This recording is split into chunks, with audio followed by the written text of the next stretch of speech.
Good morning. हम पढ़ रहे थे द्रव्यमान भार घनत्व। आज उसको पूरा कर देते हैं। हम विशेष घनत्व हमने पढ़ा था कि नहीं पढ़ा? अच्छा, अपनी एक क्लास या दो क्लास हुई कि एक हुई? हाँ, तब तो बहुत बाकी पड़ा है। द्रव्यमान पढ़ा था, भार पढ़ा। कोई बात नहीं, कोई बात नहीं, कोई बात नहीं। इसका कारण ये है, ये चैप्टर क्या है? सेम ही चैप्टर दो बैचों में चल रहा है। एक अभी मॉर्निंग में, एक इवनिंग के बैच में। दोनों में ये चल रहा था। आगे पीछे ना तो पता नहीं था। उनके उनके केवल क्या है कि वो बाकी था आर्किमिडीज सिद्धांत वाला, उतना ही बाकी था। आपको अभी विशिष्ट घनत्व की थ्योरी करानी बाकी है, वो नहीं कराई है ना। आपको मैंने द्रव्यमान कराया था, बाहर कराया। डाउट है क्या? नहीं, मैं न्यूमेरिकल तो डेली लास्ट में करा के ही जाता हूँ। इसमें कोई नया काम नहीं है।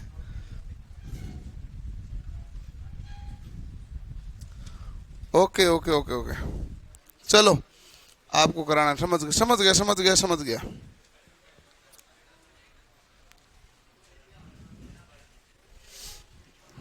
ठीक है, एक क्वेश्चन लिखो।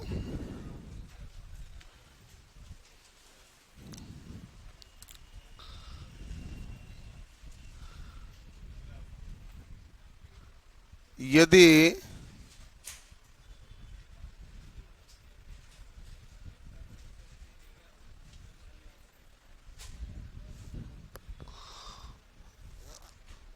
400 किलोग्राम की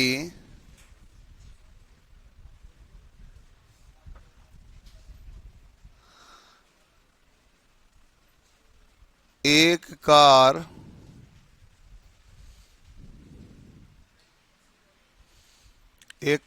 पर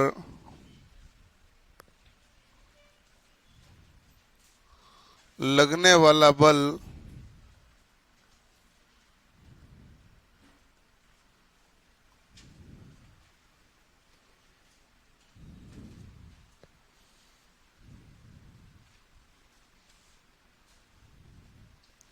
240 न्यूटन है, तो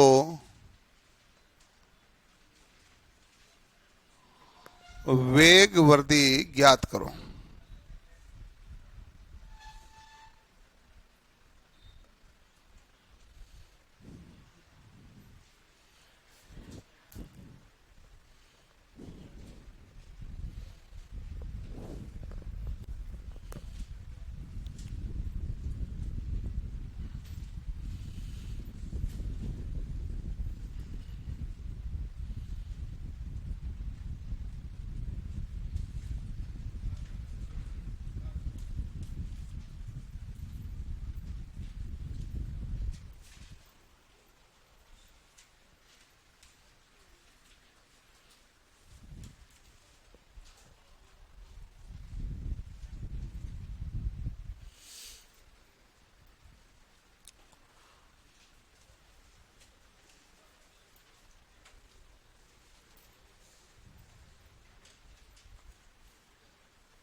करो भाई।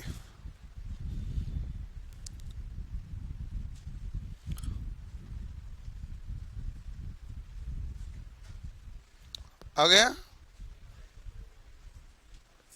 नहीं आया? इतना तो मैंने खतरनाक सवाल ही नहीं दिया। हाँ, मेरा तो कुल मिला के दिमाग इतना ही लगाना था कि वेग वृद्धि होती क्या, त्वरण होता है। और वो मैं कल पिछली क्लास में लिखवा के गया था कि त्वरण को निमी की किताब में वेग वृद्धि ही लिखा हुआ है, परीक्षा में वेग वृद्धि आई तो भी त्वरण ही है, और त्वरण की डेफिनेशन लिखते हैं तो भी यही कहते हैं कि प्रति सेकंड वेग में होने वाली वृद्धि क्या कहलाता है, त्वरण। तो वेग वृद्धि उसे त्वरण को कहते हैं। तो क्या दिक्कत आई, ए बराबर ए में हो गया। अब की बार जी नहीं आया ना भाई, बस जी गुरुत्व त्वरण होता है, ये नॉर्मल त्वरण आ गया। एफ कितना है, तो आप कहेंगे 240, एम कितना है 400, इंटू क्या है ए, जीरो से जीरो क्या हो गया कैंसिल, ए हमारे पास वेग वृद्धि 24 बटा क्या हो गया 40, काटा तो कितना आएगा 0.6 मीटर प्रति सेकंड स्क्वायर। यही हमारे पास वेग वृद्धि है।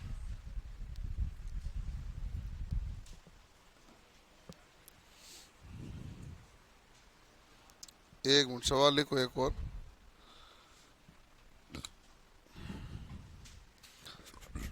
लिख लिया।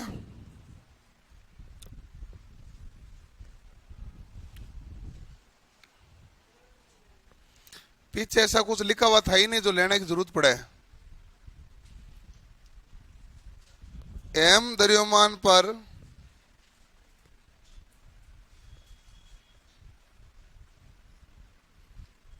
पंद्रह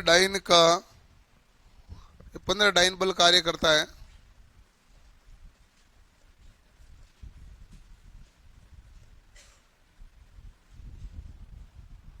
और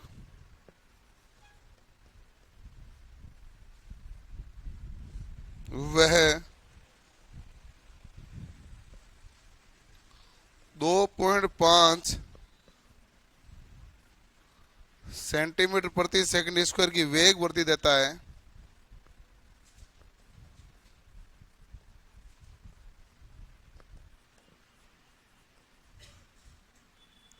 तो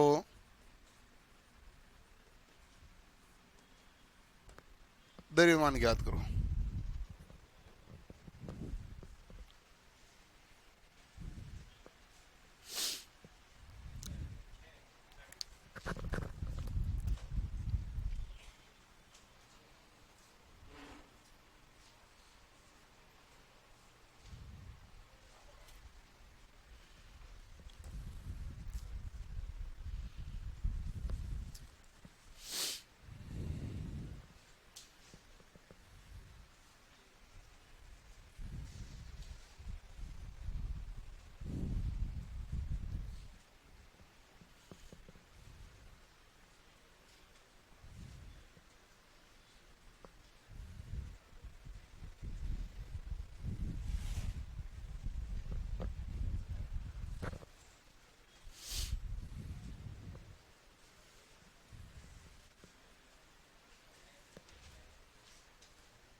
हो गए भाई।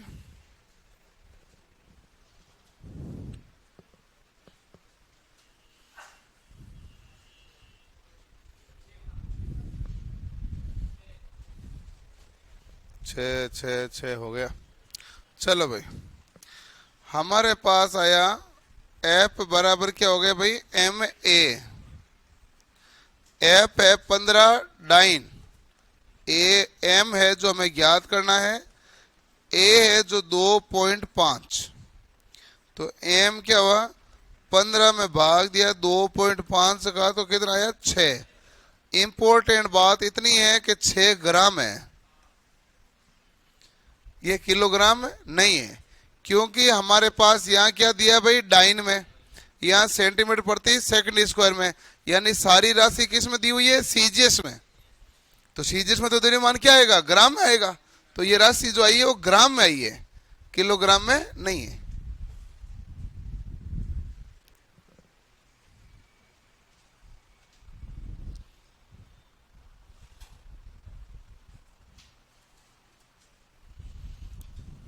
चलो इतना ही है, लिख लिया भाई। एक और सवाल है,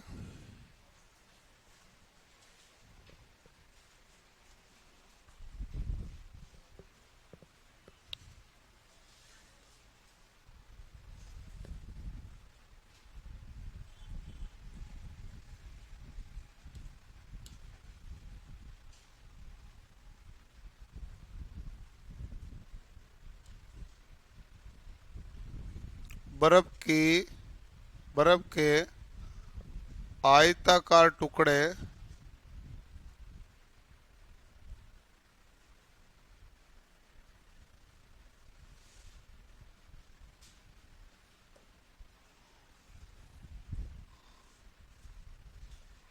का घनत्व 0.93 ग्राम प्रति सेंटीमीटर क्यूब है तथा आकार आयताकार, क्या घनाभागार ही होती है? घनाभागार करना, आयताकार से क्या होता है ना भाई, घनाभागार, आयताकार होता ही नहीं ना, घनाभागार होता है। तथा बर्फ के घनाभागार टुकड़े का घनत्व यह तथा उसका माप या उसका आकार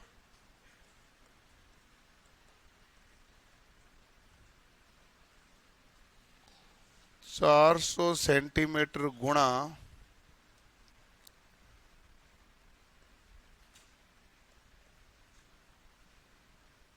200 सेंटीमीटर गुणा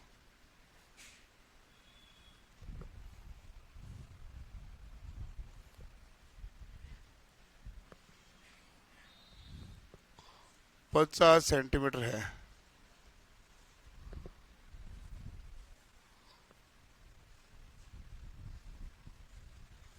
तो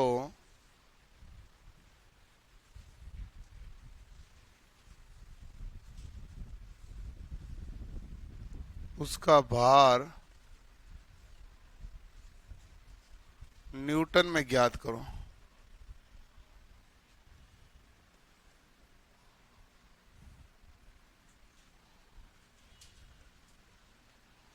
जी क्या लोगे? 9.8 देना।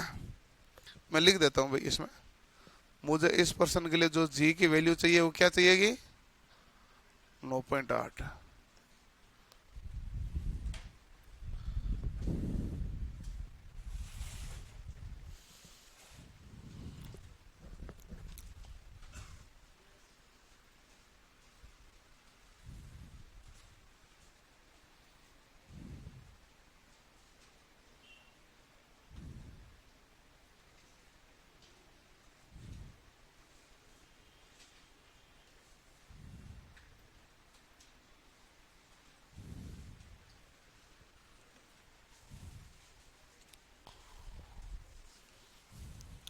पीडीएफ लगानी है, मैंने भेज दी।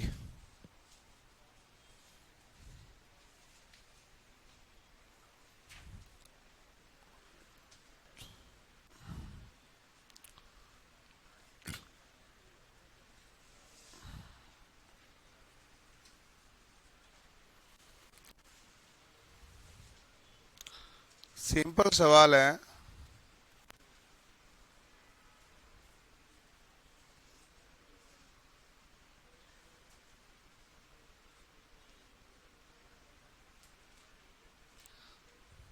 सबसे पहला काम तो ये करो कि आपको ज्ञात करना पड़ेगा द्रव्यमान, उसके बाद निकालना भार पर, बाद में आना पहला वो द्रव्यमान पर। द्रव्यमान होता है m।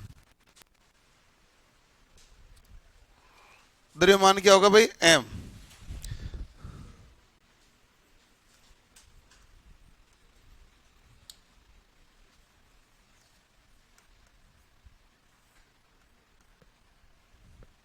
द्रव्यमान बराबर क्या होता है भाई? घनत्व गुणा आयतन। सही है? तो बताओ m घनत्व कितना है? 0.93 ग्राम प्रति सेंटीमीटर क्यूब। अच्छा, लंबाई कितनी दी है भाई? 400 centimetre. Into 200 centimetre into 50 centimetre.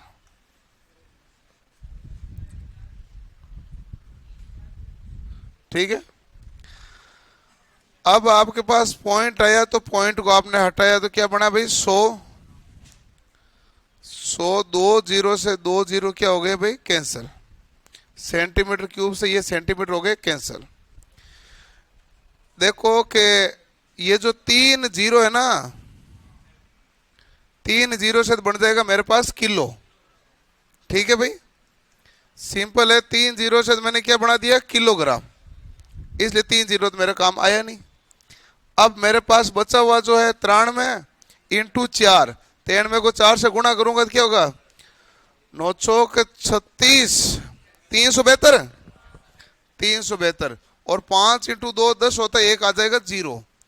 372 और जीरो 3720 किलोग्राम हो गया उसका द्रव्यमान। उसका द्रव्यमान कितना आया 3700 किलोग्राम। ठीक है, सॉरी 3720 किलोग्राम।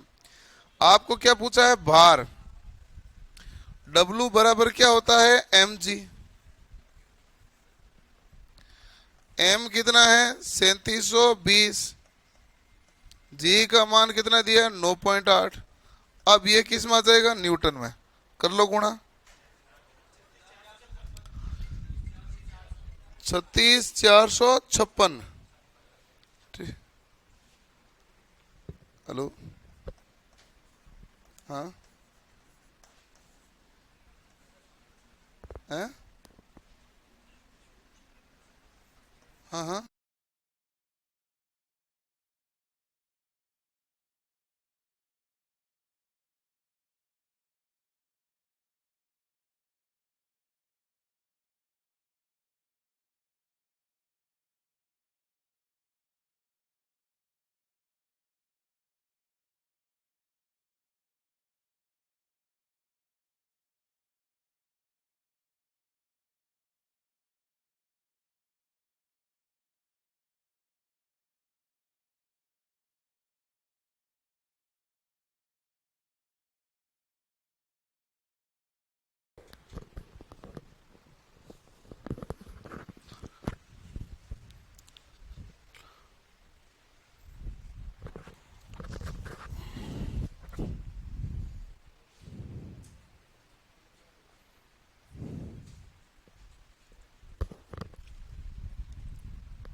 ठीक है भाई, ये है 36,456 है।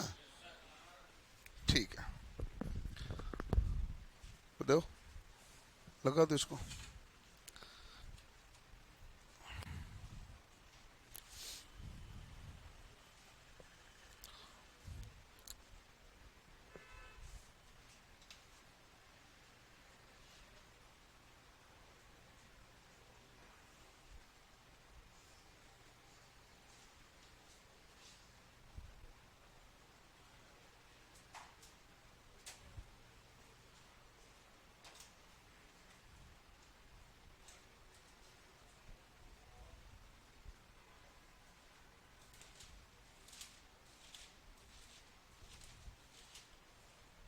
ठीक है,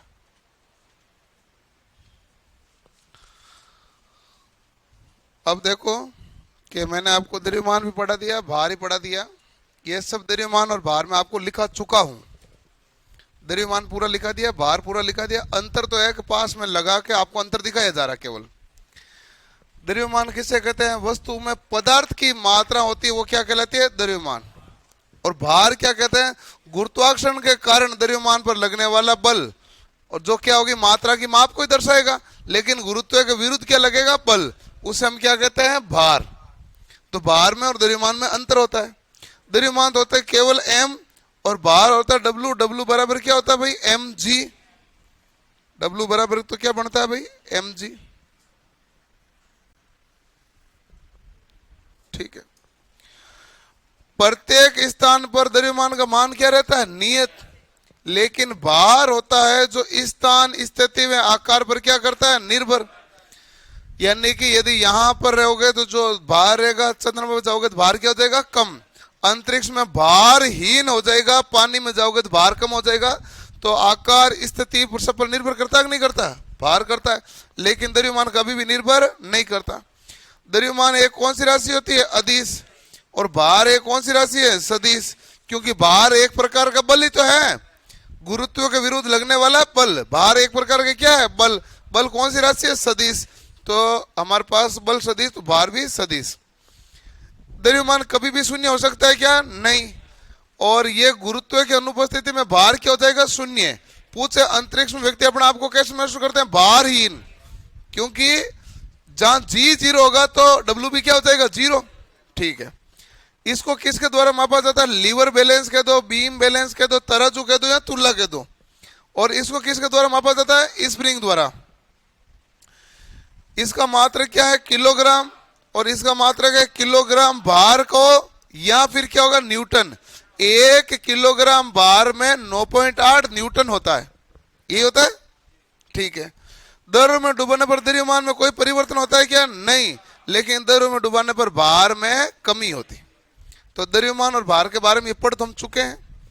आप इसको अंतर के रूप में लिख लो एक बार, दोनों को लिख लो अंतर के रूप में, क्योंकि ज्यादा इसमें थ्योरी तो कहीं है नहीं। करना तो क्वेश्चन है, थोड़ी सी तो लिखो, कुछ तो लिखो। नोट्स में थ्योरी बढ़े है ही नहीं, कहां से लाए।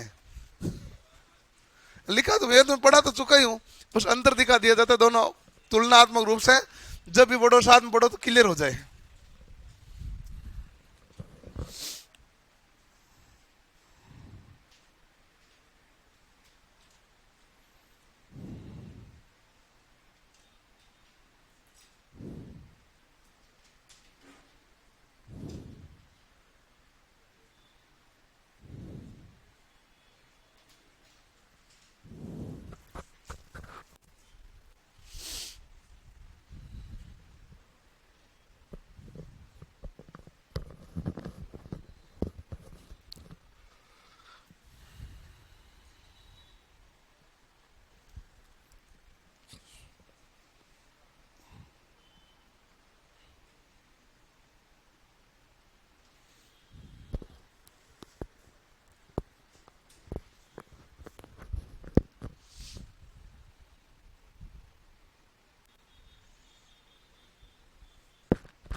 लिख लिया?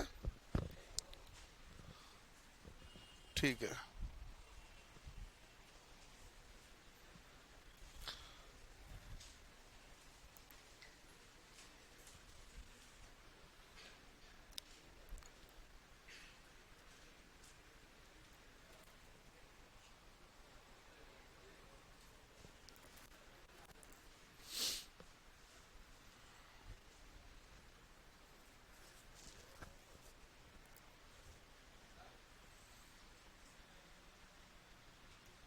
क्या हुआ है? इसका मतलब ठीक है ना, सही है। जीवन में गर्मी लगेगी तो आपकी आंखें खुलेगी। लगने दो थोड़ी सी तो, और आपको ये भी पता चल जाए कि गर्मी आ रही है।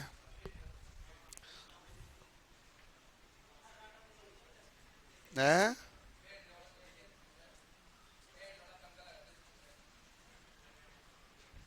क्या कह रहा तू? ये तो तू ही लगा दे भैया।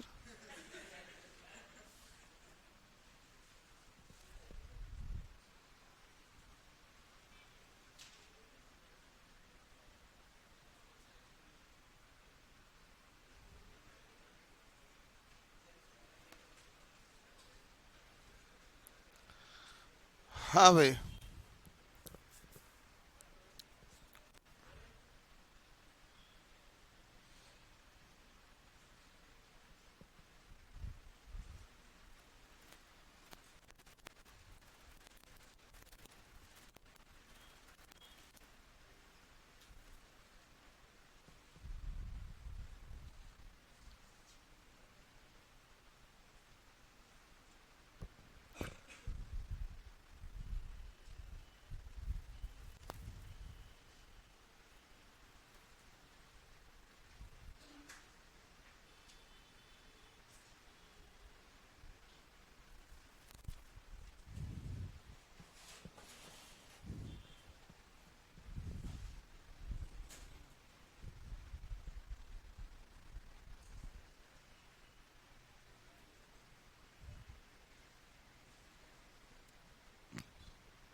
हो गया भाई।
ठीक है भाई। ओके। अब हम पढ़ते हैं विशिष्ट घनत्व के बारे में।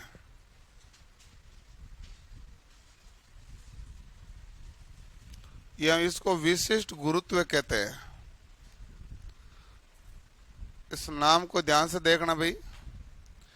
विशिष्ट गुरुत्व को इंग्लिश में कहते हैं स्पेसिफिक ग्रेविटी।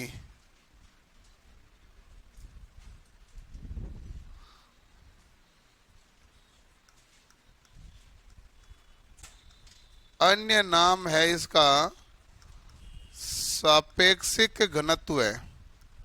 अन्य नाम क्या है भाई? सापेक्षिक घनत्व है। यानी कि हमारे पास ये जो सापेक्ष घनत्व है ये रिलेटिव डेंसिटी हो जाती है। सापेक्ष घनत्व क्या हो जाती है भाई? Relative density. दोनों एक ही अर्थ है, इसमें कोई किसी का भी तात्पर्य चेंज नहीं हुआ, अन्य नाम है। ज्यादातर यदि निमी की भाषा में चीज लिखी जाए तो वो विशिष्ट गुरुत्व या गुरुत्व नाम ही देता है। और वैसे हम फिजिक्स में बोलचाल में इनको क्या बोलते हैं? सापेक्षिक घनत्व बोलते हैं, क्योंकि किसी के सापेक्ष हम तुलना करके ज्ञात करते हैं, इसलिए क्या बोला जाता है? सापेक्षिक घनत्व। तो किसे कहते हैं सापेक्ष घनत्व?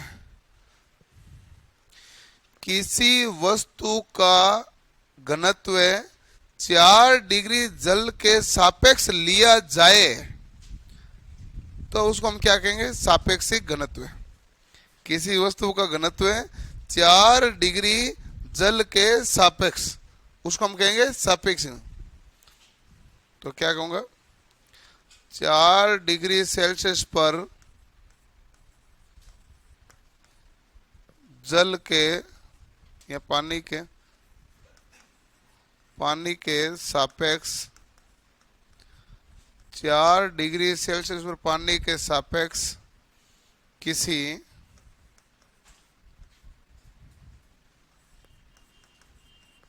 वस्तु का घनत्व है। ठीक है, वस्तु कहते हैं, पदार्थ कह देता है, किसी पदार्थ का घनत्व है। तो आप सापेक्ष घनत्व की डेफिनेशन तो आपने यही है,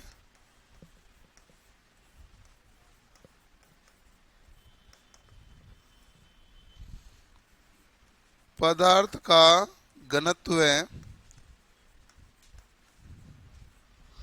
बटा 4 डिग्री सेल्सियस पर पानी का घनत्व है। ये हमारे पास क्या कहलाएगा भाई? सापेक्षिक घनत्व। ध्यान से देख लो, बाद में लिख लेना। 4 डिग्री सेल्सियस पर पानी का घनत्व है, उसकी तुलना में किसी वस्तु का घनत्व होगा तो हम कहेंगे इसकी तुलना में ज्यादा है या कम है। आप कहते हो कि मान लो बर्फ का सापेक्षिक घनत्व 0.9 है, तो किसकी तुलना में? तो आप कहते हैं पानी का 1 है, उसकी तुलना में बर्फ का क्या है? 0.9 है कि नहीं है? तो 4 डिग्री सेल्सियस पर जल के सापेक्ष किसी पदार्थ का घनत्व जो लिया जाता है उसे हम क्या कहते हैं? सापेक्षिक घनत्व है। बताओ, घनत्व बटा घनत्व, घनत्व का मात्रा किलोग्राम प्रति सेंटीमीटर क्यूब, सॉरी किलोग्राम प्रति मीटर क्यूब, इसका भी किलोग्राम प्रति मीटर क्यूब कैंसिल हो गया। तो मात्रकहीन है कि नहीं है? तो मात्रकहीन। अब ये तो क्या है कि जब घनत्व दिया हुआ है तभी तो आप घनत्व बता पा रहे हो। यदि हमें घनत्व दिया हुआ ही नहीं है तो आप किसी पदार्थ का सापेक्ष घनत्व कैसे ज्ञात करोगे? हमने कहा ये बोतल है, पहले हमने इस बोतल का वजन कर लिया, हमें वजन मिला इसके बोतल का वजन 100 ग्राम। तो हमने कहा ठीक है, खाली बोतल का वजन कितना आया? 100 ग्राम। फिर हमने इसके अंदर मान लो घी भरा, फिर इसका वजन किया, इसका वजन आया 1000 ग्राम। 1000 ग्राम वजन आते ही मेरे दिमाग में आएगा कि 1000 ग्राम में 100 ग्राम तो क्या है? बोतल का वजन। बताओ घी का वजन कितना आया? 900 ग्राम। मैंने पूरी बोतल भर ली ना, तो घी का वजन कितना आ गया? 900 ग्राम। फिर मैंने उसमें पूरा घी खाली कर लिया। अब इस बोतल में मैंने भरा पानी, और मैंने पानी भरा और पानी भर के मैंने वजन किया तो आया 1100 ग्राम। कितना आया? 1100। मैंने कहा पानी भरने बाद 1100 ग्राम आए तो 100 ग्राम तो कौन सा वजन है? बोतल का। तो पानी का वजन कितना है? 1000 ग्राम। तो बताओ अब मुझे इसी आयतन में घी का वजन मिला कि नहीं मिला? मिला। पानी का भी मिल गया। अब बताओ कि एक निश्चित आयतन पर किसी वस्तु का द्रव्यमान तथा जल के द्रव्यमान का अनुपात, यह भी क्या कहलाएगा? सापेक्ष घनत्व ही कहलाएगा। वो कहेगा इतनी बोतल में कितना पानी आया, उस पानी की तुलना में घी कितना आया, पानी की तुलना में घी कितना आया। आयतन तो निश्चित कर लिया ना आपने, क्योंकि आपके पास घनत्व तो किसी का दिया हुआ ही नहीं था। तो आपने क्या किया? एक निश्चित आयतन पर, एक निश्चित आयतन पर पदार्थ का भार तथा जल के भार के अनुपात को क्या कहा आपने? विशिष्ट घनत्व है। यह सापेक्षिक घनत्व है। तो आप कहेंगे निश्चित आयतन पर, बोतल लेने का मतलब कि आयतन क्या हो गया, निश्चित।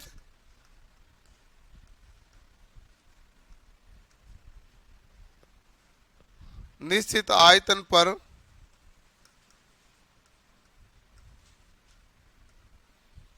पदार्थ के भार तथा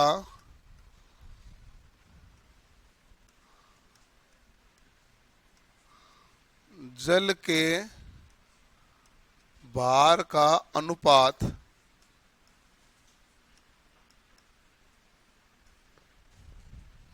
क्या कहलाएगा, हमारे पास विशेष घनत्व है। यस, भार के द्रव्यमान को एक ही बात है वो तो, या ऊपर वाले के भार लो तो नीचे वाले के भार ले ले, ऊपर वाले का द्रव्यमान ले नीचे वाले का द्रव्यमान ले लो, उसमें कोई फर्क नहीं पड़ना है।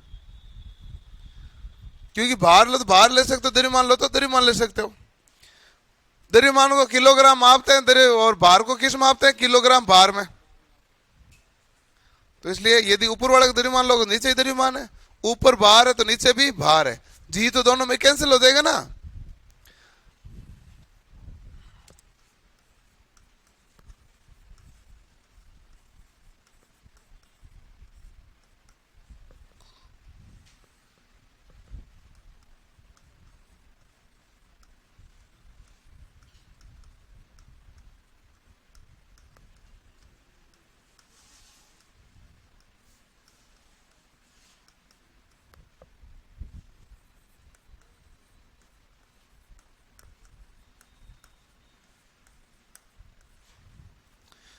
निश्चित आयतन पर पदार्थ का भार बटा उसी आयतन पर जल का भार। अच्छा, भार में इसमें अंतर इतना सा देखो और ध्यान से समझ लो, आपको चीजें क्लियर हो जाए। भार और द्रव्यमान क्या है, फर्क किसका आएगा, केवल जी का। आप यदि अपना वजन मापने के लिए जो वो होता रहता है ना कांटा, वो क्या रहता है जो भी किलोग्राम में मापता है, उसके ऊपर आप खड़े होते हैं तो वो बताता है कि भाई आप कितने किलो के हैं, 60 किलो 70 किलो 80 किलो। तो एक आता है एनालॉग वाला मापन, एक होता है डिजिटल, आजकल डिजिटल भी आ गए। तो उनको कैसे पता चलता है कि आपका जो द्रव्यमान या भार कितना है, कैसे पता चलता है? आप उसके ऊपर खड़े होते हो तो उसमें क्या लगा होता है, स्प्रिंग। उसमें क्या लगी होती है, स्प्रिंग। स्प्रिंग जितनी दबेगी उतना ही आपका भार होगा, स्प्रिंग कम दबेगी तो भार क्या है, कम, उसी हिसाब से मापेगा वो। तो अब आपने उसके ऊपर आपने मापन किया तो ये स्प्रिंग द्वारा मापन हुआ, तो इसमें आपने क्या मापा, भार। अब समझ रहे मेरी बात को, आपने यहां पर मापा तो भार आपका आया मान लो 80, कितना आया 80। अब उसको आप पानी में ले गए, कहां ले गए, पानी में। फिर आपने पानी में ले जाके मापा तो आपका भार में क्या आई, कमी, क्योंकि स्प्रिंग के द्वारा क्या मापा जाता है, भार।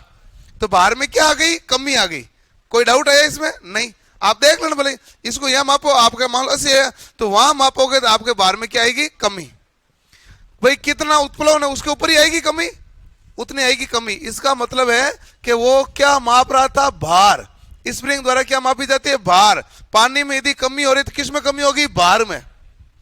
दूसरा ले तराजू, तराजू के एक तरफ 5 किलो का बाट रखो, ठीक है, और एक 5 किलो का लोहे का या लकड़ी का या कोई भी पदार्थ रख दो। आपने तराजू में किया, बराबर आया, आया। हमने क्या कहा, तराजू से क्या मापते हैं, द्रव्यमान, आ गया बराबर। अब इसको आप पानी में ले जाओगे ना, मापोगे तो भी बराबर ही आएगा, क्योंकि उत्प्लवन इधर लगा उतना ही उधर लगेगा। उत्प्लवन जितना इस पलड़े पे लगेगा उतना ही उस पलड़े पे लगेगा। तो पानी में करोगे तराजू में मामला क्या आएगा, बराबर। इसलिए हम कहते हैं तराजू से तो क्या मापते हैं, द्रव्यमान, और द्रव्यमान की मात्रा कभी चेंज होती नहीं है। स्प्रिंग द्वारा क्या मापते हैं, भार, भार की मात्रा चेंज होती है। और अब जो हम लिखते हैं भार को, हम लिखते हैं किलोग्राम में, एक्चुअल वो किलोग्राम भार होता है, केजीएफ या केजी वेट, किलोग्राम भार कहते हैं। इसलिए स्प्रिंग द्वारा क्या मापा जाता है, भार, तराजू द्वारा क्या मापा जाता है, द्रव्यमान। और हम जो मापते हैं लगभग मापन तो सब जी पर ही डिपेंड कर रहा है अपना। तो यहां पर जितना भी मापन है किस पर डिपेंड कर रहा है? जी पर। आप कहोगे मुझे तराजू में मापा तो ही मैं 80 किलो, इधर हुआ तो ही 80 किलो, लेकिन उस दोनों में क्या लग रहा था? जी। ये फर्क आता है। तो आपने तराजू पे लेके गए तो पानी में उतना ही आएगा, बराबर रहेगा बैलेंस। बाहर आओगे तो बराबर क्या रहेगा? बैलेंस। लेकिन यदि आप वो कांटा लेके गए तो उसमें चेंज आएगा कि नहीं आएगा मान? तो ये बाहर और द्रव्यमान का अंतर ऐसे है। करो ये लो,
एक एक मिनट। हाँ क्या?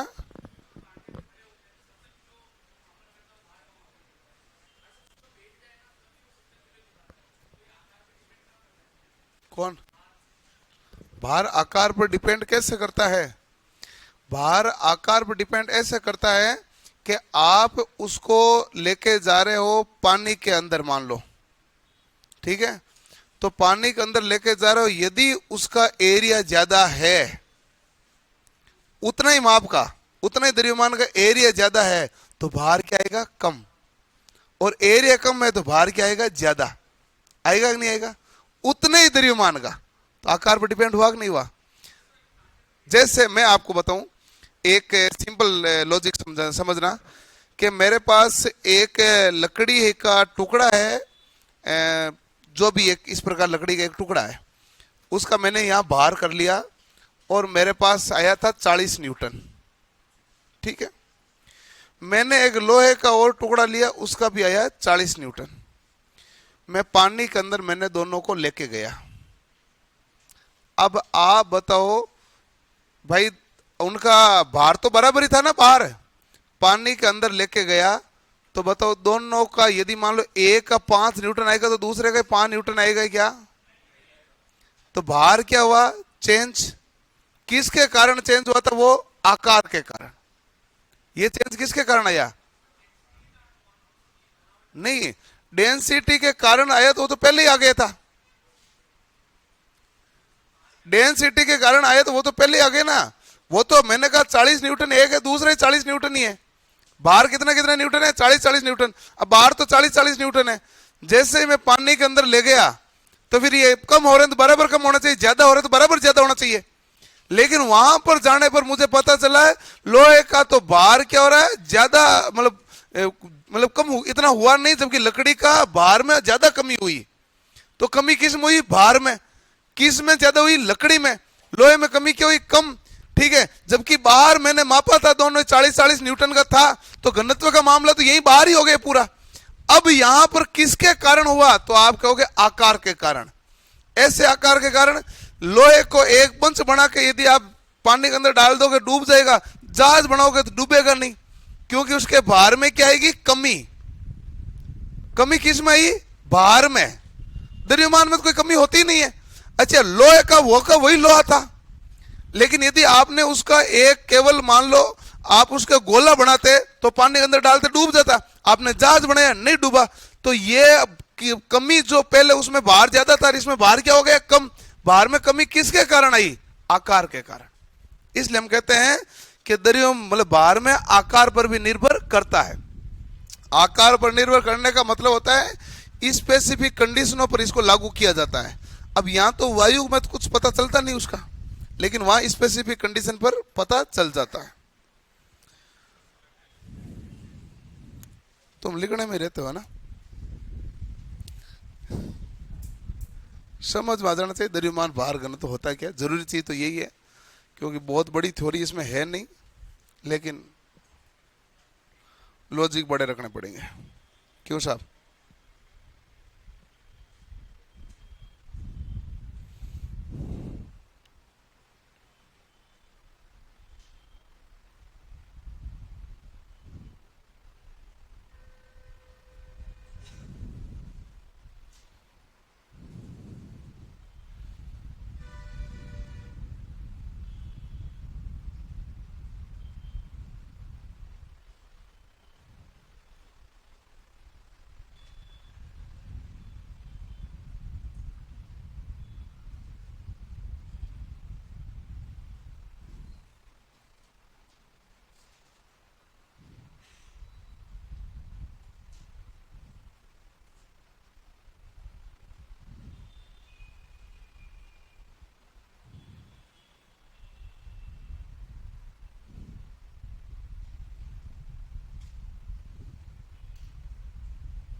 लिख लिया भाई?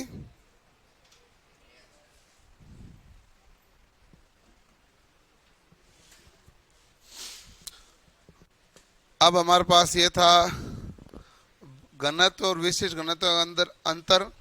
घनत्व तो था इकाई आयतन का द्रव्यमान क्या कहलाता है, घनत्व है।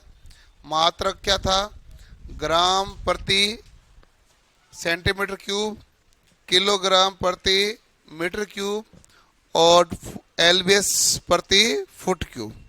ये हमारे पास क्या था भाई, घनत्व है।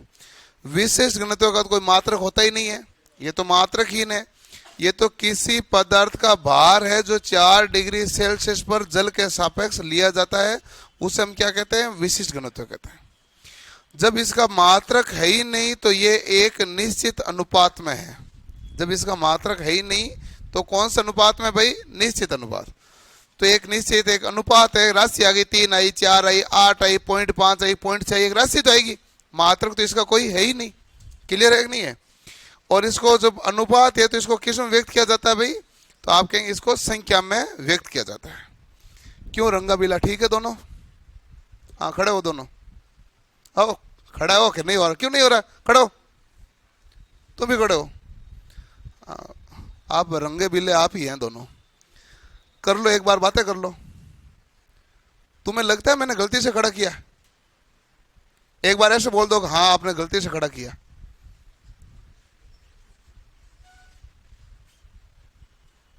गलती से खड़ा किया कि तुम बातें कर रहे थे?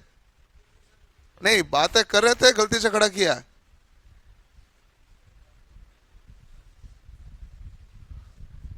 बैठो।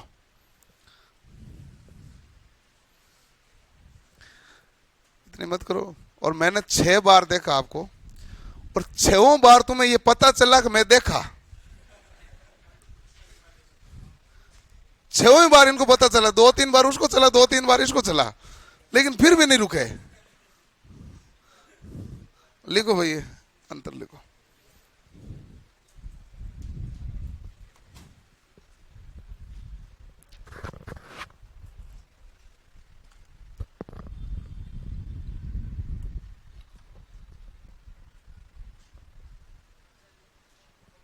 क्या हुआ? क्यों? तबीयत गड़बड़ है? क्या हो गया? फीवर? चले दो चले दो।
लिख लिया भाई?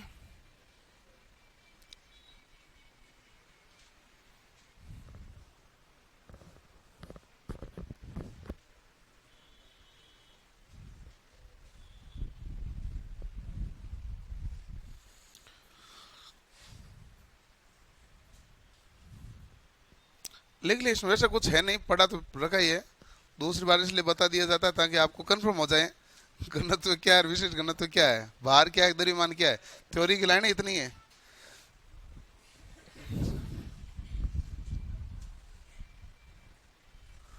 एक महीना बचा अब, और तो क्या है।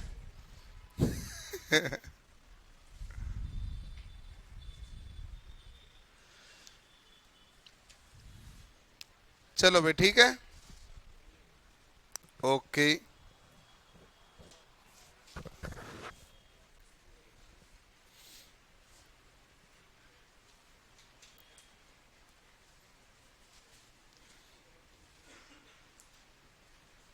कोई दिक्कत नहीं। अब देखो, हमारे पास आया किसी पदार्थों के घनत्व है। ध्यान से देखना, घनत्व जितने भी लिखे हुए हैं वो किस में है? ग्राम प्रति सेंटीमीटर। एल्यूमिनियम का घनत्व है कितना? कितना भाई? 2.7। अच्छा एक बात बताओ, एल्यूमिनियम का घनत्व है 2.7, हमारे पास क्या है? ग्राम प्रति सेंटीमीटर क्यूब। बट्टा पानी का घनत्व कितना होता है? 1 ग्राम प्रति सेंटीमीटर क्यूब। हो गया कि नहीं हो गया? ग्राम प्रति सेंटीमीटर क्यूब आपस में कैंसिल हो गया। अब मेरे पास 2.7 क्या गए? विशिष्ट घनत्व है। तो ध्यान रहे, जो घनत्व ग्राम प्रति सेंटीमीटर क्यूब में दिया गया है वही विशिष्ट घनत्व का भी माप है। विशिष्ट घनत्व वही है जो घनत्व है, लेकिन होना किस में चाहिए? ग्राम प्रति सेंटीमीटर क्यूब में। क्योंकि इसको किलोग्राम में लिखूंगा तो 2700 आएगा, लेकिन ऐसे थोड़ी विशिष्ट घनत्व 2700 नहीं है। विशिष्ट घनत्व तो 2.7 ही है, क्योंकि पानी का घनत्व 1 कब आएगा? ग्राम प्रति सेंटीमीटर क्यूब पर। और कितने डिग्री सेल्सियस पर? 4 डिग्री पर। तो हमने यही कहा, किसी पदार्थ का घनत्व है जो एल्यूमिनियम ऊपर लिखा, बट्टा 4 डिग्री सेल्सियस पर जल का घनत्व है। कितना है? 1। तो जो घनत्व आया वही विशिष्ट घनत्व होगा। इतनी सी बात समझ में आई कि नहीं आई? घनत्व किस में होता है? ग्राम प्रति सेंटीमीटर क्यूब में। और वही विशिष्ट घनत्व होगा जो जिसका कोई मात्रक है नहीं होगा। क्लियर? अब देखो कि बहुत सारे पदार्थों का देखेंगे, याद कैसे रखेंगे देखना है ध्यान से, कि एल्यूमिनियम का कितना होता है? 2.7। एल्यूमिनियम की तुलना में तांबा तो भारी होता है, कितना होता है? 8.92। एल्यूमिनियम की तुलना में तांबा क्या होता है? भारी। कितना है? 8.92। ठीक है, ध्यान रखना। अब आते हम दूसरे एक कंडीशन पर, जिसमें सबसे इंपॉर्टेंट यह है, सोने का कितना है? सबसे ज्यादा किसका है? सोने का। घनत्व सबसे ज्यादा किसका है? सोने का। अपने जितने भी पदार्थ काम आते हैं सबसे ज्यादा सोने का ही होता है। होता कितना है? 19.32 ग्राम प्रति सेंटीमीटर क्यूब। ठीक है ना, ये 19.32 ग्राम सेंटीमीटर प्रति क्यूब हो गया। ठीक है, किसका है भाई? सोने का। अब देखो कि कच्चा लोहे का कितना है? 6.8 से 7.8। यदि लोहे को थोड़ा डंका कर दिया जाए तो घनत्व तो थोड़ा बढ़ेगा। कितना बढ़ा भाई? 7.86। थोड़ा डंका करोगे तो घनत्व तो बढ़ना है। यानी कि कच्चा लोहे का तो 6.8 से 7.8, लेकिन लोहे का पूछा तो 7.86। ये भी ठीक है, 7.8 से किसका घनत्व आ गया? लोहे का। लेकिन आपको पूछे भाई स्टील का क्या है, तो आप कहेंगे लोहे में थोड़ी सी कार्बन मिलाई। स्टील कैसे बनी? लोहे में थोड़ी सी, तो थोड़ा सा चेंज है। कितना है? 7.75 से 8.05। मैं वहीं आसपास ही घूम रहा हूं, अभी भी देख लो। लोहे का कितना था? 6.8 से 7.8 कच्चा लोहे का, 6.8 से 7.8।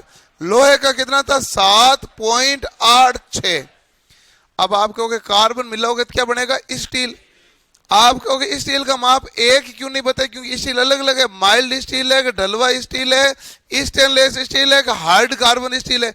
यानी कि कार्बन की मात्रा कितनी मिलाई, इसके आधार पर घनत्व चेंज होगा। इसलिए उन्होंने इस बात की एक रेंज दी है। क्या दी है? 7.75 से 8.05। कुल मिला के बात है लोहे से थोड़ी सी ज्यादा है, क्योंकि ज्यादातर भाग तो लोहे का ही होता है अंदर। ये हो गया। चांदी की 10.5 है, और हमारे पास जो था सोना 19.32। सोने की कितनी थी? 19.32। चांदी की उसे लगभग आधी है, 10.5 हो गए। ठीक है। तांबा की घनत्व चांदी से कम है। कितना था भाई? 8.92 था क्या? तांबे का 8.92। एल्यूमिनियम का तो बहुत ही कम था, 2.7 था। हाँ, हीरे का कितना होता है? 3.5 है। ठीक है।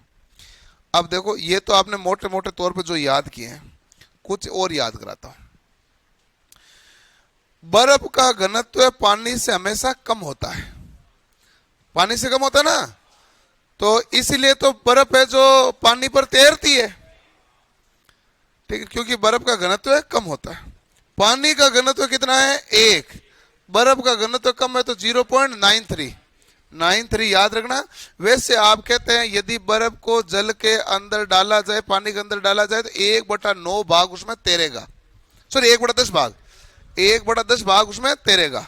ठीक है ना, तो लगभग 1/10 भाग होता है। 0.9 होता तो बराबर 1/10 होता है, 0.93 है ये। और उसके बाद बर्फ पिघलने के बाद में भी जल स्तर में कोई परिवर्तन नहीं होता। ये पढ़ते हैं ना आप साइंस में। बर्फ डाली, जल स्तर जो था, बर्फ पिघली तो भी जल स्तर वही रहेगा, क्योंकि वो उतना ही बाहर है जो एक्स्ट्रा है। जो घनत्व क्या था? घनत्व कम होने के कारण आयतन ज्यादा गहरा था ना, उतना ही बाहर है वो। इसलिए 0.93 किसका हो गया भाई? बर्फ का। पानी का 1, बर्फ का कम होता तो 0.93। सबसे कम आपके सामने हवा रही, 0.0013। ये घनत्व किसका है? हवा का, 0.0013। ठीक है। अब हमारे पास आती हैं, एक आता है पेट्रोल, उसका आता 0.71। पेट्रोल हल्का होता है। पेट्रोल के बाद नंबर आता है केरोसिन का। केरोसिन आता है 0.78 से 0.81। उससे थोड़ा सा भारी होता है डीजल, 0.83। तो ये हो गए हमारे पास द्रव्य। क्या क्या है भाई? पेट्रोल का कितना है? 0.71। ठीक है। डीजल का कितना है? 0.83। और केरोसिन का 0.78 से 0.81। तो डीजल और पेट्रोल है, इसका घनत्व का काफी ज्यादा महत्व होता है। पेट्रोल पंप के ऊपर घनत्व लिखा होता है, लेकिन आप तो केवल रेट वाले देखते हैं वो घनत्व वाला देखते नहीं ना, घनत्व लिखा ही जाता है। आप देखते हैं एचपी वाला पेट्रोल पंप हो चाहे इंडियन ऑयल हो, इनमें 1-2 रुपए का फर्क होता है। किसी का 50 पैसे का फर्क है तो 1 रुपए का फर्क है, 1.5 रुपए का फर्क है, फर्क होता है। फर्क होता है घनत्व के कारण। किसी पेट्रोल पंप पर जो तेल उसका घनत्व उच्च है तो रेट भी क्या लेगा, ज्यादा, और जिसका घनत्व कम है वो रेट क्या लेगा, कम। हम देखते हैं केवल प्राइस के रेट क्या लिखी हुई है। आपको जब पेट्रोल पंप पे जाओगे तो ये 0.71 नहीं मिलेगा, ये 710 मिलेगा, क्योंकि वो किस में लिखेंगे, किलोग्राम प्रति मीटर क्यूब। किलोग्राम प्रति मीटर क्यूब में करना है तो किससे गुणा करना पड़ेगा, 1000 से। तो 0.71 है वो कितना बन जाएगा, 710। 0.83 है वो कितना हो जाएगा, 830। ऐसा होता है।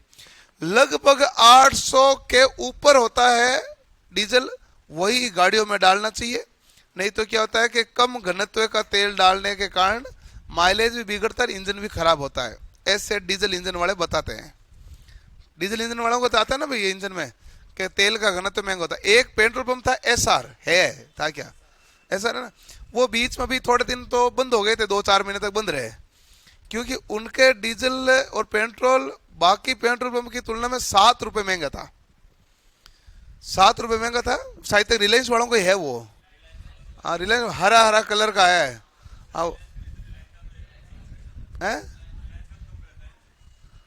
रिलायंस का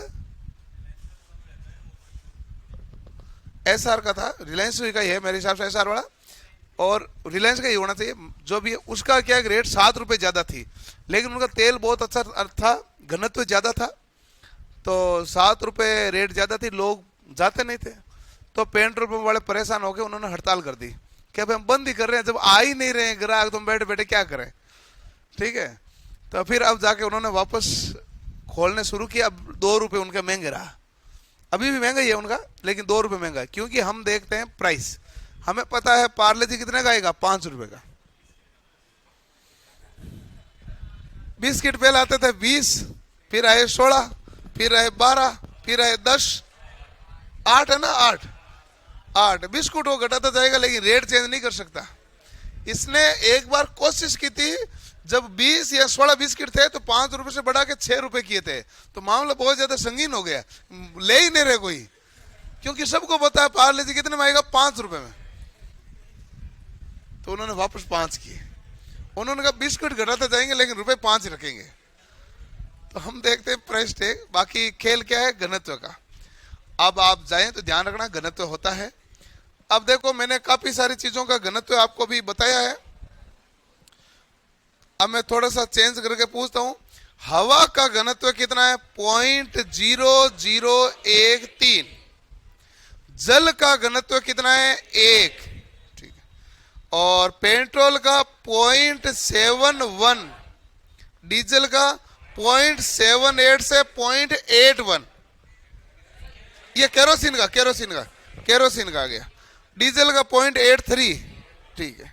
बर्फ का 0.93, ठीक है, ये हो गया। सबसे ज्यादा था सोने का 19.32, चांदी का कितना था, 10.5। आपके सामने लिखा हुआ है एक पारा 13.56, है ना लिखा हुआ, किधर गया, ये रहा इधर। पारे का ध्यान रखना चाहिए भाई, पारे का कितना होता है, 13.56, ठीक है। अब देखो कि पहले आते हैं लोहे वाले कंडीशनों में। कच्चा लोहा होता है 6.8 से 7.8, लोहे का पूछे तो 7.86, ठीक है।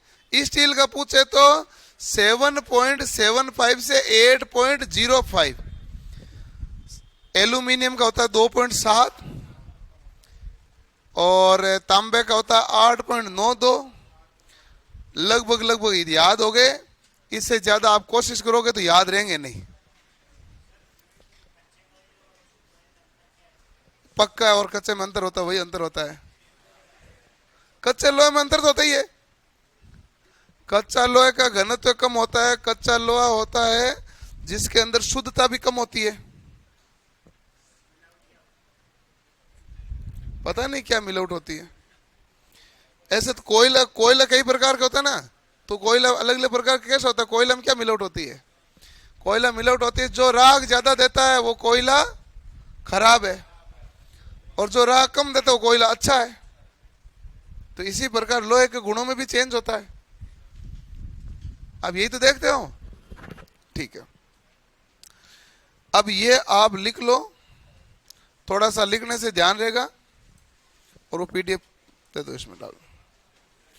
फिर मैं आपको सवाल दिखाता हूं परीक्षा वाले कैसे पूछते हैं।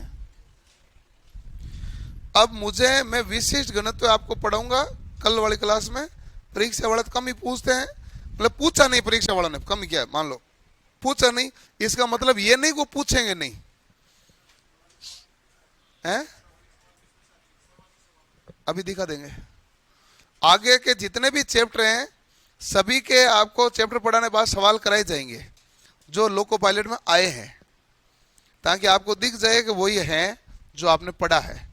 अच्छा, पहला चैप्टर में क्यों नहीं कराया? क्योंकि पहले चैप्टर में बहुत आसान आए थे, मैं काफी ज्यादा भारी पढ़ाता हूँ और उसमें सवाल ही बहुत कम आए थे। मैंने कहा भी था पहले चैप्टर में कि इसमें पिछली बार सवाल ज्यादा नहीं पूछा हुआ, इसका मतलब ये नहीं कि नहीं पूछेंगे, मतलब आगे पूछ सकते हैं, इसलिए हमने तैयार किया था ज्यादा।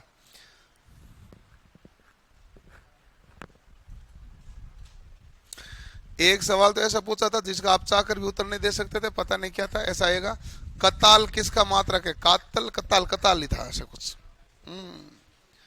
काताल काताल किसका मात्रक है?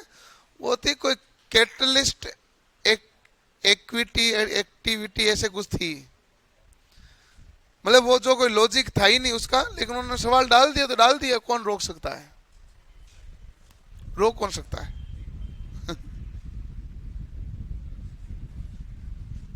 कोई रेडियो एक्टिवता थी नहीं, उसी से संबंधित करके कोई एक्टिव होता थी, वहां से कोई आया था एक। बाकी तो सीधे सीधे पूछे थे, बताओ एक रेडियन में कितना डिग्री, तो ऑप्शन में था 57.3, था नहीं 57.27 दिया था। हाँ तो 3 था ही नहीं ना, 57.27। एक सवाल ऐसा पूछ लेता है, 1 इंच में कितने एमएम होते हैं? 25.4। आसान आसान पूछे थे जो आपको आते हैं सभी को। लिख लिया?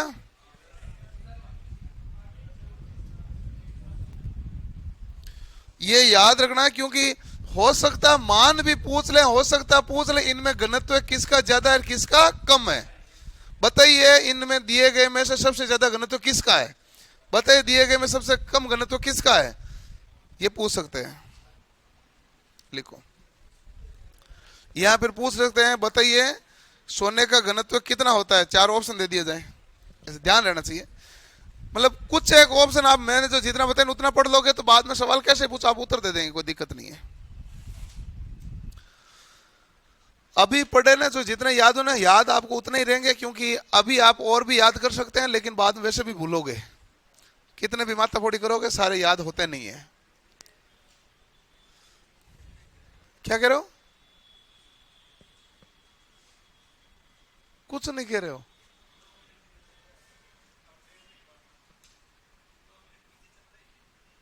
अच्छा पीछे से, अच्छा अब पता चला है। ओहो, प्रोसेसर धीमा है। आजकल तो i7 i10 आ गए, उसी प्रकार आपको अपने अपग्रेड भी करने पड़ेंगे।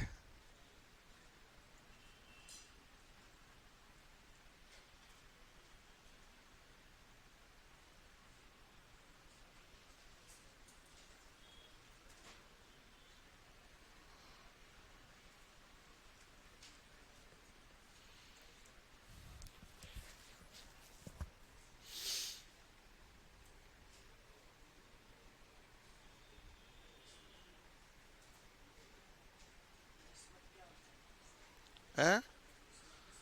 बिस्मिथ क्या होता है ये मैं बता सकता हूँ, आप मुझे समझाओ एल्यूमिनियम क्या होता है? बिस्मिथ धातु है।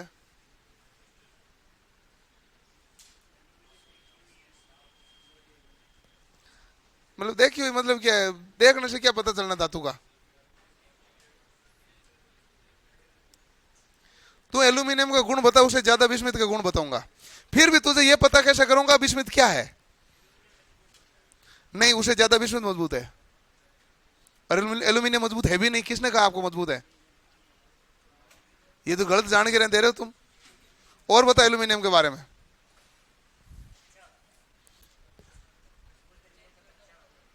हाँ तो ये मजबूत है ना उसकी तुलना में, तो तू बता एल्यूमिनियम कौन सी श्रेणी का है, कौन से ग्रुप का है? ये पांचों ग्रुप का है।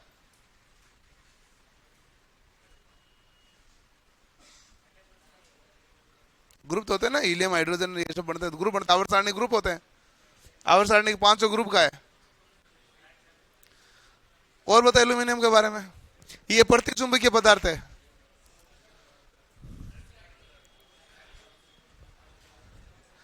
लेकिन किसी भी पदार्थ के बारे में आप पूछेंगे, मैं बताऊं कैसे? आप मुझे पूछेंगे एंटीमनी क्या होता है, मैं कहूंगा पदार्थ है। क्या होता है मैं बताऊं क्या उसमें? जैसे मैं, ऑप्शन है क्या बताने के लिए? नहीं है ना, खुद पर आई तो पता चल गया। कांसा का दे नहीं रखे, कांसा का साथ में फॉस्फोरस ब्रॉन्ज है जिसकी स्प्रिंग बनती है। स्प्रिंग किसकी बनती है? फास्फोरस ब्रॉन्ज की।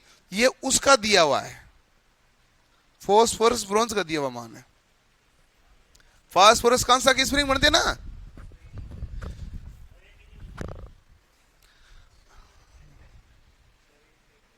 लोहे की स्प्रिंग इसलिए नहीं बनाते हैं, लोहा चुंबकीय पदार्थ होता है जिसके कारण वो मान को प्रभावित करता है, जबकि फास्फोरस ब्रॉन्ज है चुंबकीय पदार्थ होता है जिसको मापक यंत्र के अंदर संकेतक को आगे और पीछे ले जाने के लिए जो स्प्रिंग काम में लेंगे तो वो अपना मापन सही तरीके से कर पाएगा।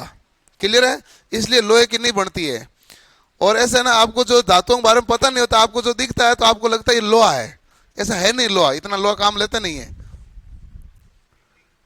हैं? स्लिप रिंग, हाँ वो भी इसी की बनती है। हैं? स्लिप रिंग आती है मोटर अल्टरनेटर में काम आती है, मोटर में आती है, एसी में काम आती है।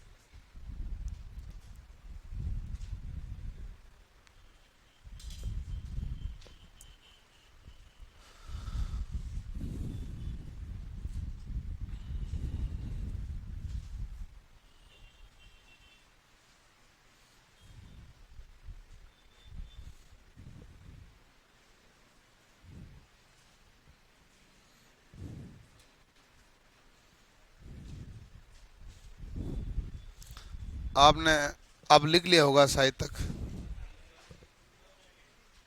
है?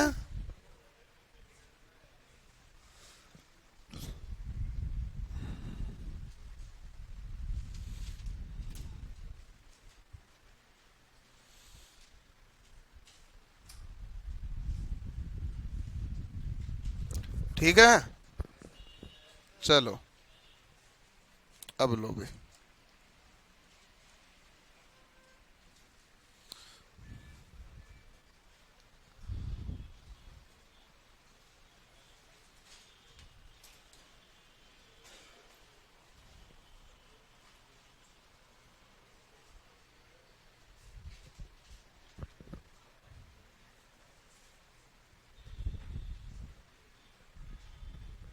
क्या हो गया इसके?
सवाल देखना आराम से।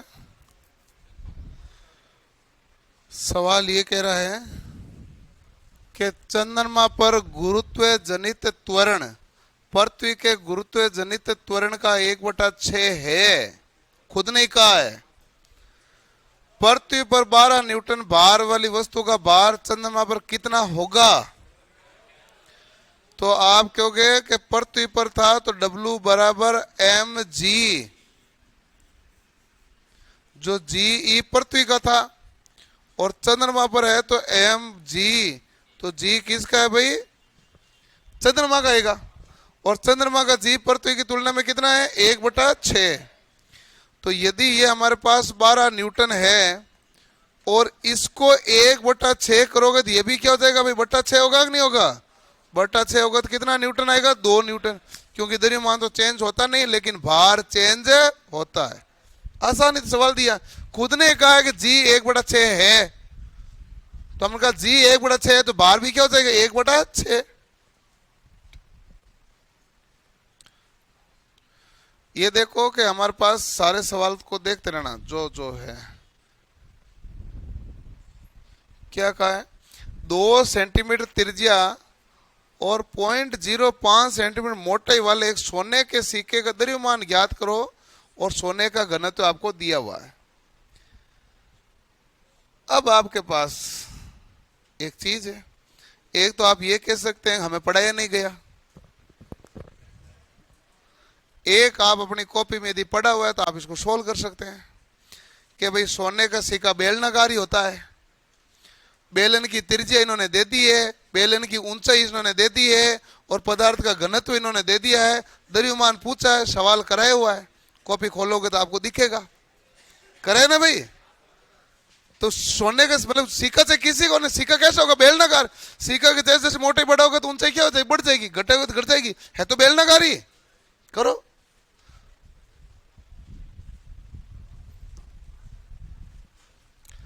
सोल्व करो, सोल्व करो, सोल्व करो।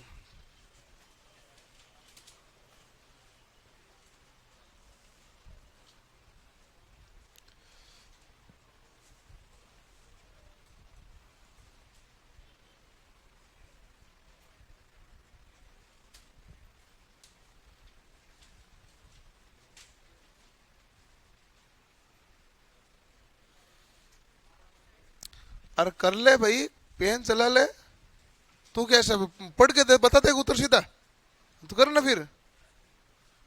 मैं जब आपको एक एक सवाल में माथा फोड़ी कर रहा हूं तो मेरे से कभी भी ऐसी उम्मीद मत करना कि आप नहीं करेंगे मैं राजी रहूंगा, और मेरे से कभी उम्मीद मत करना कि मैं आपसे ना मतलब डांटूंगा नहीं, चाहे कोई भी हो, उसमें मैं ज्यादा देरी करता नहीं कभी भी। इसका कारण है मैंने खुद ने पूरे सवाल कराए हैं और उसके बाद परीक्षा में आए हुए भी पूरे करवा रहा हूं, और इनको कर लोगे ना तो आपका निश्चित रूप से वर्कशॉप कैलकुलेशन मजबूत हो जाएगा। और जिस दिन आपका वर्कशॉप कैलकुलेशन और मैथ मजबूत हो जाएगा उस दिन आपको लगेगा आप लोको पायलट बन सकते हो, तब तक आपको कभी लगेगा भी नहीं, ये गारंटी। क्योंकि 55 नंबर का मैटर यही होता है, रीजनिंग सबको आती है, फिर 80 नंबर का मैटर बनता है, और 30 नंबर आ रहा है वर्कशॉप कैलकुलेशन। जब 30 नंबर दिक्कत ही आएगी तो फिर कॉन्फिडेंस कहां से लाओगे कि नहीं वर्कशॉप कैलकुलेशन नहीं आ रही पर लोको पायलट बन जाएंगे? ऐसा कुछ है नहीं, आएगी तो ही बन पाओगे। कर सॉल्व, देखने से कुछ नहीं होता है। बैठा बैठा सवाल तो ऐसा पूछता रहता है, पढ़े हुए तो उत्तर कर नहीं पाता है। सवाल इसके देखो, विस्मित क्या होता है? विस्मित एक पदार्थ है। अब तूने नाम ही नहीं सुना आवर्त सारणी का, कोई क्या करे? हैं वहां तक पहुंचे नहीं, पूरी केमिस्ट्री पढ़ ली तो आवर्त सारणी तक नहीं पहुंचे आप।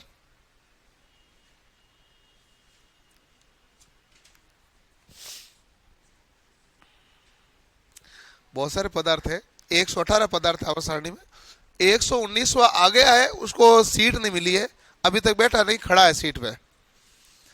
फाइनल हो गए भाई यही आएगा और ये आएगा और इसके ऐसे ऐसे गुण होते हैं, लेकिन कुछ जगह से परमिशन बाकी है, उसके बाद आवर्त सारणी में आके बैठ जाएगा। अन्न अन्न करके है, UN से 119 कौन सा है? आवर्त सारणी के 119 सदस्य कौन सा है? यूरेनियम नहीं है क्या? यूरेनियम है। अरे अन्न UN से है, UN आएगा पहले,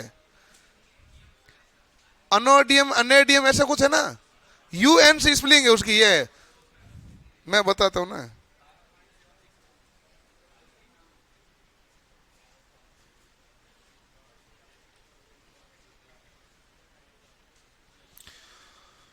यूनोनियम,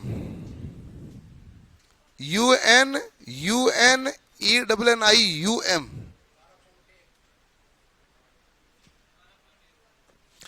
12.1 आया भाई। चलो भाई राइट है, कर देता हूं। आपके है, बाकियों का दया है नहीं है। हाँ तो भले हो ना, आप लगभग में तो जल्दी बताएंगे, इतना टाइम थोड़ा लगता है। देखो ये क्या है, पाई आर स्क्वायर एच, यही होता है। पाई का मान क्या है, 22/7। आर कितनी है, 2 सेंटीमीटर है, तो 2 गुणा 2। और आगे क्या दिया, ऊंचाई क्या 0.05 है, ठीक है। पॉइंट हटाए क्या आया भाई, 100।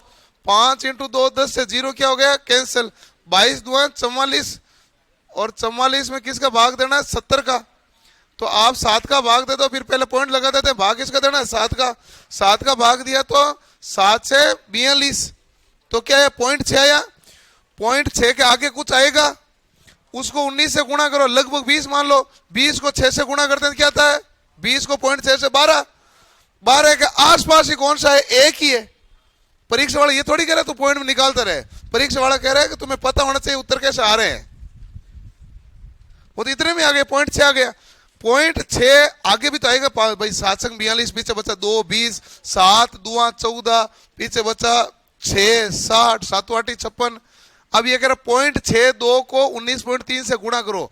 परीक्षा वाला ये नहीं कह रहा कि तुम्हें करो ही करो, ये तब करना आपको इतना गुणा जब सारे ऑप्शन पास पास दे।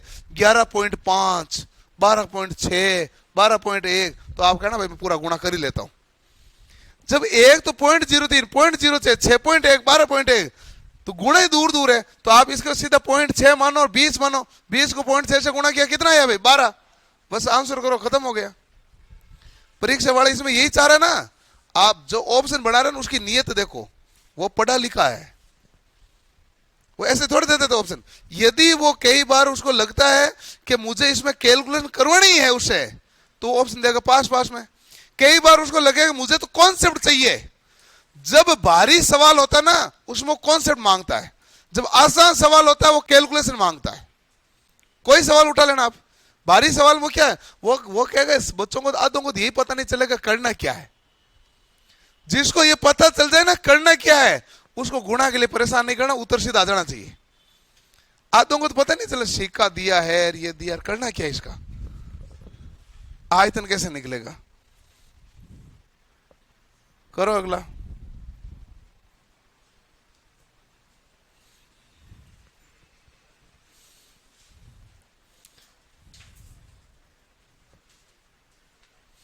ऑप्शन बहुत दूर दूर दिए हैं, मतलब 10 गुणे का फर्क है, वैसे दुगुणे का, ऐसा 10 गुणे का है कि नहीं है।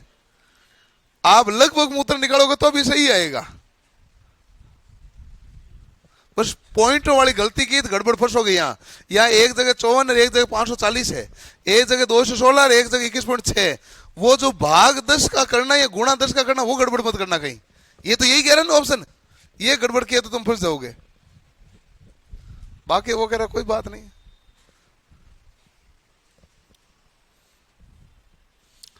यानी कह रहा है कि जी को तुम भूल गए तो गए। जी है ना 10।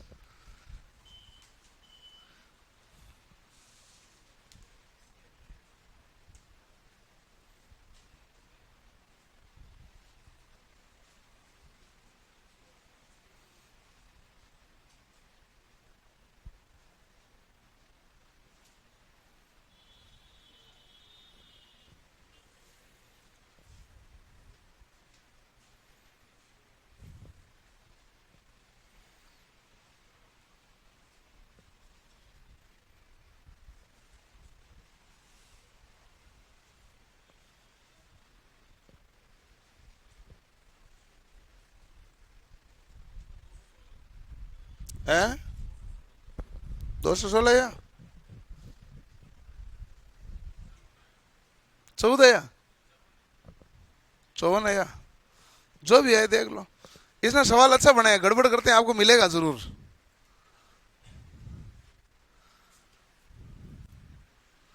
आप ये भी नहीं कह सकते नहीं पढ़ाया हुआ है। आपको लग रहा है कि सवाल करने में जोर आ रहा है, बताया हुआ तो है ही। अरे W = mg करो ना पहले तो आपको क्या निकलेगा m। अरे देख पहले क्या लिखेगा, W बराबर mg, तो यहां से तेरे पास क्या आएगा m बराबर क्या हो गया W बटा g। W का मान कितना है 10.8 क्या है न्यूटन, g का मान कितना है 10, तो 1.08 क्या है भाई किलोग्राम। आया कि नहीं आया? ये क्या है m। आपको पूछा क्या आयतन, और आयतन बराबर क्या होगा,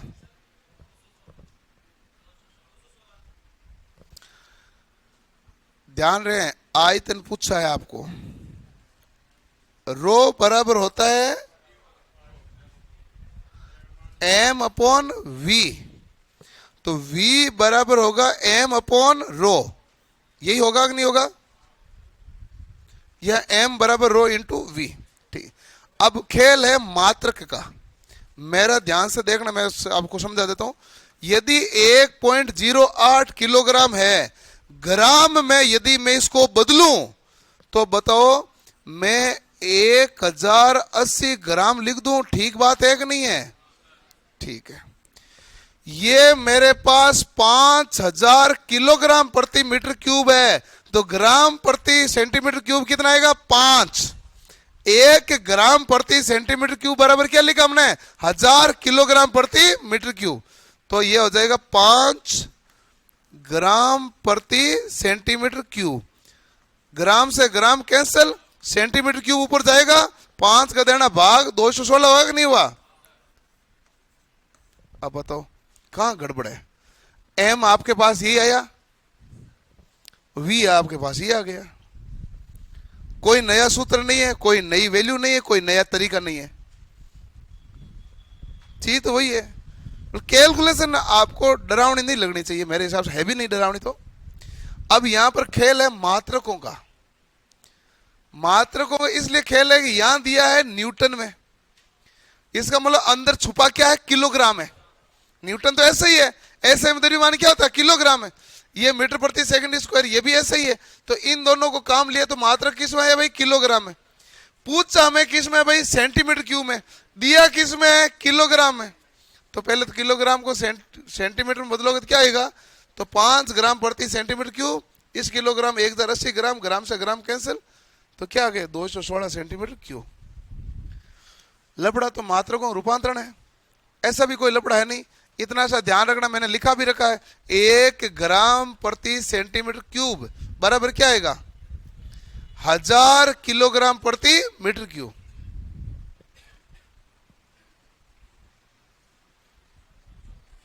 ये मुझे नहीं आता है, सोना आता है, सोना ठीक है, ये आपको आते हैं, ये पता नहीं क्या सवाल है, आप खुद ही देख सकते हैं, मुझे पता चल नहीं रहा।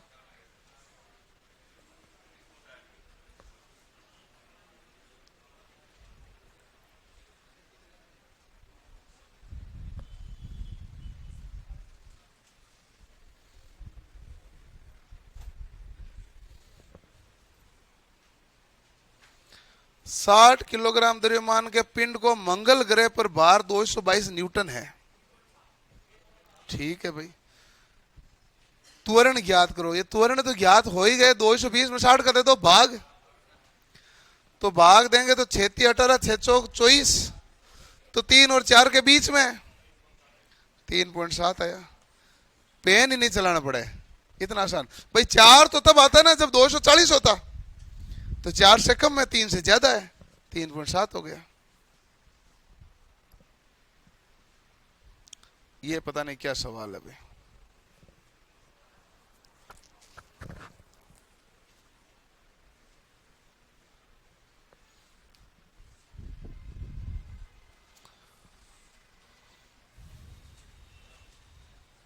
अच्छा, अपेक्षिक घनत्व अभी तो आपको पढ़ा ही नहीं ना, अपेक्षिक घनत्व कहाँ पढ़े, अभी तो केवल थ्योरी लिखाई है, सवाल कहाँ करे नहीं, आप रहने दो इसको, ये मैं कराऊंगा आराम से। ये भी अपेक्षिक घनत्व का सवाल है, 30% पानी पर तैरता ना, तो आर्किमिडीज सिद्धांत तो लगेगा, ये कल के लिए है, वो जो पढ़ना है। किसी वस्तु पर दबाव, ये भी उसके साथ आएगा भी। पृथ्वी पर किसी वस्तु का भार 150 न्यूटन है, चांद पर भार कितना होगा भाई? 1/6 होगा। कितना होगा? 25। पृथ्वी और चंद्रमा पर किसी वस्तु का भार है, तो ये बताना भाई क्या आएगा? 6 ही आएगा। चंद्रमा और पृथ्वी का संबंध है 1/6 के साथ है, तो ऑप्शन देख लो, 6 ही है, क्योंकि WE है, नीचे WM है। WE पृथ्वी पर भारी है, चंद्रमा पर क्या होगा? हल्का आदमी। ये 65 में तैरता, ये भी तैरने वाला आर्किमिडीज सिद्धांत है जो कल आएगा अपने। किसी वस्तु का द्रव्यमान घनत्व या घनत्व को उसके किसके रूप में परिभाषित करते हैं? घनत्व किसे कहते हैं? घनत्व कहते हैं द्रव्यमान प्रति इकाई आयतन, प्रति इकाई आयतन पर द्रव्यमान, तो द्रव्यमान प्रति इकाई आयतन ही हुआ है। शुद्ध पानी का घनत्व लवणयुक्त पानी के घनत्व से क्या होगा भाई? कम होगा, क्योंकि जितना नमक लवणयुक्त मिलोगे, जितना साल्ट होगा, उतना ही क्या होगा? घनत्व बढ़ेगा। और ऐसे ही समुद्रों के पानी का घनत्व क्या होता है? ज्यादा, क्योंकि वो लवणयुक्त होता है।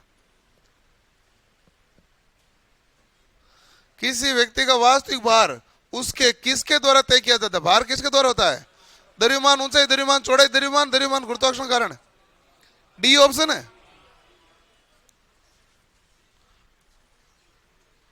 ये सापेक्षिक घनत्व का सवाल आ गया, बस इसने आया तो क्या ये बदलने का पूछा है, केवल बदल दो।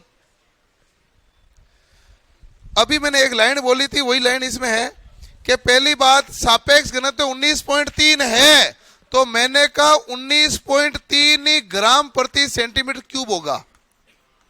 ये कहा नहीं कहा? जो ग्राम प्रति सेंटीमीटर क्यूब होता है वही सापेक्षिक घनत्व होता है, पहला मामला। अब इसको किलोग्राम प्रति मीटर क्यूब में बदलना है, तो इसको किससे गुणा करना पड़ेगा? 1000 से। 1000 का मतलब 10⁻3। ये लो, 1000 से गुणा हो गया। ग्राम प्रति सेंटीमीटर क्यूब कहता था, इतना ही था। जो मान दिया गया, जो सापेक्षिक घनत्व होता है, वही ग्राम प्रति सेंटीमीटर क्यूब में मान होता है। और जब आपको है,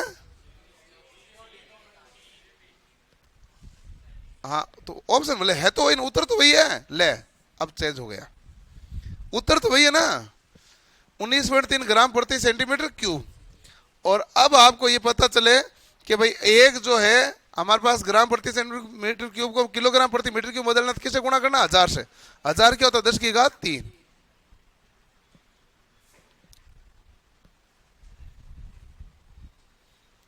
ये है। द्रव्यमान आधा हो, त्रिज्या दोनों आधा हो, तो पृथ्वी पर W द्रव्यमान वाले किसी वस्तु का द्रव्यमान उस ग्रह पर कितना होगा? वैसे आगे आएगा, लेकिन W/4 आएगा, बट आगे हम पढ़ेंगे इसके ग्रह के बारे में, गति और वेग में पढ़ेंगे। सवाल इधर डाल दिया गया, घनत्व का था नहीं सवाल। चंद्रमा वाला केस केवला, इसका कितना उत्तर है? कितना आएगा? 100 ही आएगा या 16.7 आएगा? 100 ही आएगा। क्या हुआ? ये पानी के अंदर जितना भी मामला है ना, ये सब विशिष्ट घनत्व के अंदर हम आर्किमिडीज सिद्धांत पढ़ेंगे ना, तो आर्किमिडीज सिद्धांत के अंदर आएगा, क्योंकि 3 कंडीशन आती है। यदि अपने खुद के भार के बराबर यदि भार को विस्थापित कर दें, तब वो सतह पर तैरेगा, और सतह से ऊपर कब तैरेगा? जब उसके खुद के भार से ज्यादा विस्थापित कर दें। खुद के भार से कम विस्थापित करेगा तो क्या होगा? डूबेगा। ये 3 कंडीशनों के आधार पर आर्किमिडीज सिद्धांत चलता है। तो तैरने का सवाल विशिष्ट गुरुत्व में आएगा। किस डिग्री में पानी घनत्व अधिकतम होता है? 4 डिग्री पर। विशेष द्रव्यमान वाली वस्तु का वजन क्या होगा? पृथ्वी और चंद्रमा में बराबर होगा? चंद्रमा की तुलना में पृथ्वी पर कम, कि चंद्रमा की तुलना में पृथ्वी पर अधिक? वजन, वजन मतलब भार, भार मतलब वेट, वेट अधिक होगा। C option. किसी वस्तु का द्रव्यमान उसके किसका संख्यात्मक मान है? गुरुत्वाकर्षण का, जड़ता का, वेग का, त्वरण का? अरे जड़ता का। किसी वस्तु का द्रव्यमान होता है कि एक जगह पड़ा है तो उसका क्या मान है? जड़ता का मान है। वेग आता ही नहीं ना, द्रव्यमान में कहां से वेग आ गया? द्रव्यमान, लॉ ऑफ इनर्शिया, जड़त्व का पहला नियम आपने देखा, जड़त्व का नियम है ना न्यूटन का, वो क्या कहता है? कोई वस्तु स्थिर है तो स्थिर है, गतिशील है तो गतिशील है। ये जड़त्व का नियम था जो जड़ता पर आधारित था। उसमें एक लाइन और आती है कि यदि वस्तु का द्रव्यमान अधिक है तो जड़त्व क्या है? अधिक। आती नहीं आती है? आपने लिखा भी है, यदि किसी वस्तु का द्रव्यमान अधिक है तो जड़त्व भी क्या है उसका अधिक, क्योंकि द्रव्यमान ही जड़ता है।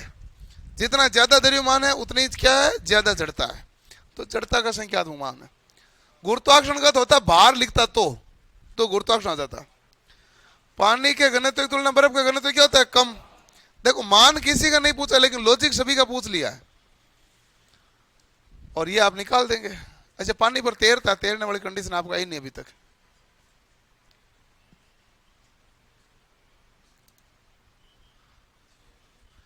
अधिक द्रव्यमान वाली वस्तु का जड़त्व क्या होता है अधिक, बस द्रव्यमान आएगा। ये केजीएफ है, केजीएफ क्या है भार। तो चंद्रमा पर भार कितना होगा, चंद्रमा पर भार क्या हो जाएगा कम हो जाएगा, लेकिन होगा कितना भाई बताओ। इसका उत्तर क्या है, अरे यही तो नहीं है, इसका उत्तर 150 है।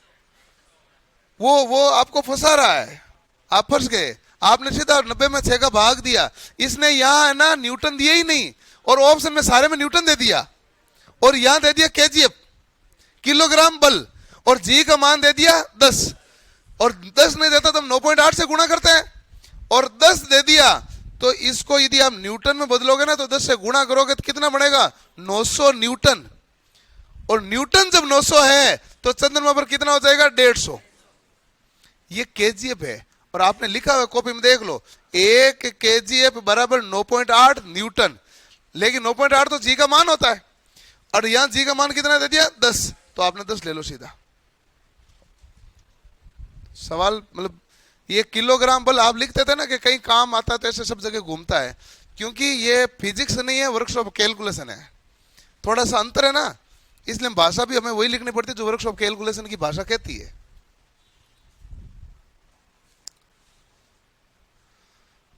ये डुबाने वाला कंडीशन आ गया, ये आप कर सकते हैं। गन का मैंने एक सवाल करवाया था, उसी लॉजिक से कर लेना। गन का सवाल करें ना, एक गन की भुजा है 20 सेंटीमीटर, ये अगर 80 न्यूटन भार वाले लकड़ी के घनाकार टुकड़े की भुजा लंबाई में ज्ञात कीजिए। जी का मान दे दिया 10 और लकड़ी का घनत्व दे दिया 1।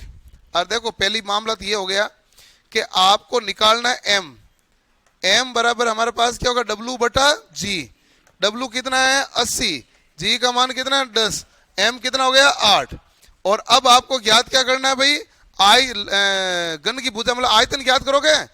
आयतन क्या होगा भाई द्रव्यमान बटा घनत्व है। द्रव्यमान कितना है 8 और घनत्व कितना है 1। 8 ग्राम है ना, नहीं 8 किलोग्राम आया। 8 क्या है किलोग्राम है, क्योंकि हमारे पास मात्रा क्या था न्यूटन, इसको ग्राम में बदलोगे तो कितना होगा 8000 और ये 1 ग्राम है तो बराबर क्या हुआ 8000। V यदि 8000 आया है तो भुजा आएगी 20, क्योंकि 20 का क्यूब कितना होगा 8000। इसने पूछा भुजा का माप क्या है, आयतन 8000 आए तो भुजा कितनी होगी 20, 20 का क्यूब ही तो होगा 8000। ये लो, तो ऐसे सवाल करना है। बाकी हम कल करेंगे विशिष्ट घनत्व और फिर विशिष्ट घनत्व के सवाल कर लेंगे, ठीक है ना। सवाल जैसे पढ़ाए जाते हैं वैसे परीक्षा में पूछे जाते हैं, अलग से कुछ नहीं आता है। विशिष्ट घनत्व पढ़ाने बाद में तैरने वाले और सापेक्ष घनत्व के सारे सवाल हो जाएंगे।